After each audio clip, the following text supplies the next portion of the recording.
Harry's Wife 102.11. Is Harry hypnotized? I'm H.G. Tudor. Look into my eyes, not around the eyes, deep, deep into my eyes. Feel yourself becoming lighter as you drift away under my control. Soon you will do my bidding. Relax. Allow all feeling to drift away from you and focus just upon my voice. Ah, yes, hypnosis. You undoubtedly have seen those stage hypnotists that are very entertaining. And there are those which explain that hypnosis can be used to cure certain ailments, for instance, a fear of spiders or to stop smoking. But it has been opined recently and brought to my attention that there is a suggestion that Harry is hypnotized, that he has been hypnotized by Harry's wife, so that the use of her physical touch upon him controls him. The short answer to the question, is Harry hypnotized, is no, he is not. Harry's wife doesn't possess such a skill to do that. However, why does he behave as he does and perhaps give the appearance of being hypnotized? Well, I've explained this before, but in order to address this question of potential hypnosis, it behooves me to explain in detail why he behaves in this fashion. In detail once again. Empathic individuals have an addiction to narcissists. Some people have what is known as the standard addiction, which is as a consequence of their empathic status, and I explain this in greater detail in my logic bulletin, the addiction, the foundation, which you can find in the Knowledge Vault. Some people also have imprinting, if you like, an enhanced form of addiction. Either way, whether it's the standard or the enhanced, one strand or two, empathic individuals find themselves with an addiction to the narcissist, so that they return repeatedly to the narcissist, and it makes them easier to ensnare and to keep ensnared. This is why we are drawn to empathic individuals as our primary choice of victims. We can, of course, ensnare normal people, narcissistic people, and indeed other narcissists. But the most effective for the supplying of the prime aims to us are empathic individuals. The presence of this addiction means that the person suffers from what is known as emotional thinking.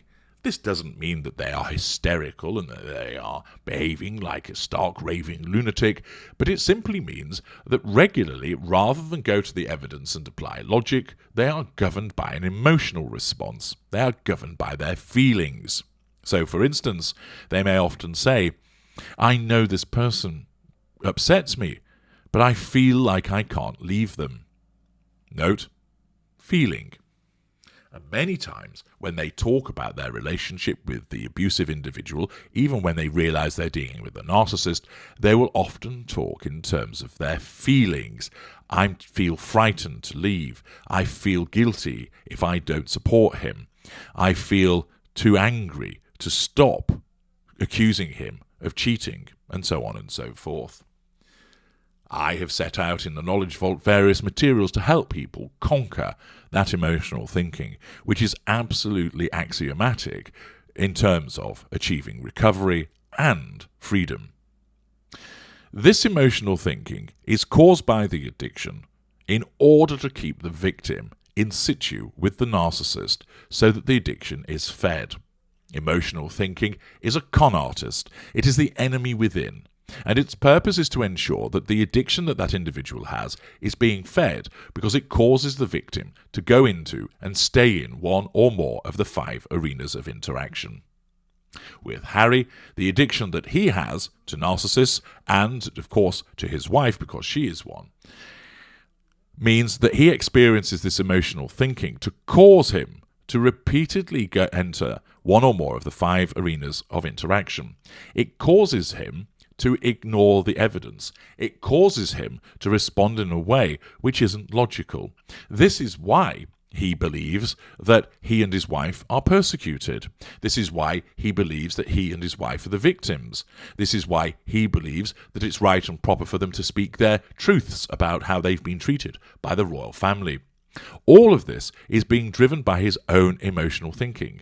This is why he believes most of what she says. This is why he goes along with what she suggests. And, in effect, this presence of the emotional thinking, like a fog around Harry, blinds him. Now, the fact that he's not particularly intelligent makes this doubly difficult for him. But intelligence is no defense to emotional thinking. I have regularly advised individuals who are of huge intelligence, NASA scientists, professors, CEOs, competent, extremely competent academics. All these individuals often have been to university and demonstrate considerable academic and cerebral intelligence, but they've been ensnared by the narcissist because the intelligence is no defense, because your intelligence sort of gets put to one side as a consequence of the presence of the emotional thinking. It's a little bit like drinking. You, for instance, know how to drive a car at night. You turn the lights on, you put your seatbelt on, and you'll drive on the correct side of the road.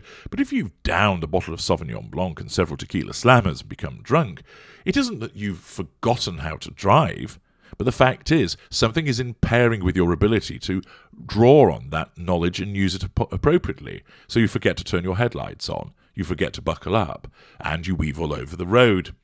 You haven't forgotten how to drive, but the alcohol has made you drunk, and therefore has impaired your ability to apply the knowledge that you have.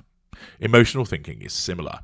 Its presence means that either the individual doesn't apply knowledge that they have, for instance, something's not quite right here, or the more fine-tuned knowledge that they know that they're dealing with a narcissist, yet they still commit those errors. Emotional thinking is that enemy within, and that's what Harry is experiencing. And that means that he is so susceptible to the manipulations of his wife, and as I've explained in multiple video analyses, Harry's wife utilizes the grip of doom to assert physical control over Harry. She regularly touches him on the back to guide him. She will touch him on the forearm to supposedly reassure him, but again to control him. These are not physical cues where she taps him on the back or touches him on the forearm or holds his hand, that signals to him, now you must do this, as if he's hypnotized. It is simply the fact that this is a physical manifestation of control by gripping his hand, by steering him from the back, by putting her hand on the forearm, etc. And because of his emotional thinking, he is susceptible to that physical assertion of control and usually, though not always, usually responds in a way where he's compliant. There are occasions, we saw it at the Met Gala, the Freedom Gala rather, if my memory serves me correctly, where he tried to escape the grip of doom on a couple of occasions, and she kept trying to draw him back in. Accordingly, Harry isn't hypnotized. What he's experiencing is a combination of his own emotional thinking, which means he basically can't think clearly, and her repeated manipulations, particularly the physical ones, impact upon him so that he is steered, maneuvered, manhandled in a particular way and is compliant. That is what it comes down to. I'm H.G. Tudor. Thank you for listening.